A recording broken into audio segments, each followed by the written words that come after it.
కావేరి విషయంలో Harishchandra case reopen చేయించానని చెప్తాడు. మనం హైదరాబాద్‌కి వెళ్ళాల్సి ఉంటుంది అని చెప్పడంతో, అందరం కలిసి వెళ్దామనైతే అనుకుంటారు. ఇక చిన్ని దేవుడికి కూడా మొక్కుకుంటూ ఉంటుంది. బాలరాజు నాకు మాటిచ్చాడు.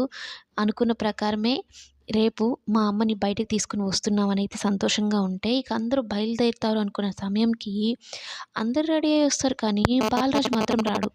రాజు, రాజు అని చిన్ని తన గదిలోకి వెళ్లి చూస్తుంది. అక్కడ ఉండడు.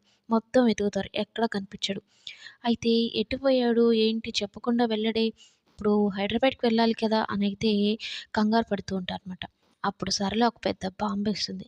ఇంకెక్కడ బాలరాజు వాడు రాత్రికి రాత్రే హాఫ్ టికెట్‌ని తీసుకొని చెక్కేసాడు. మీకు ఊరికే అట్ట చెప్పాడంతేను.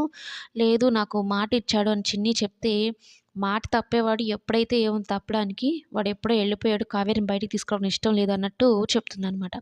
ఒక్కసారిగా అందరికీ అనుమానం వచ్చేలాగా మాట్లాడేస్తుంది. అయితే హరిశ్చంద్ర ఒక ఐడియా ఇస్తాడు. ఏమైనా సాక్ష్యాల కోసం తన పాతింటికి ఏమైనా వెళ్ళాడా అని చెప్తాడనమాట.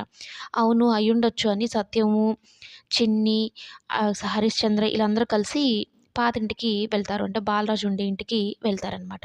మీ పిచ్చి కాకపోతే వాడెప్పుడో చెక్కేసాడు. మీరక్కడికి పోయినా ఏం ప్రయోజనం ఉండదంటూ సరళ చెప్తుంది.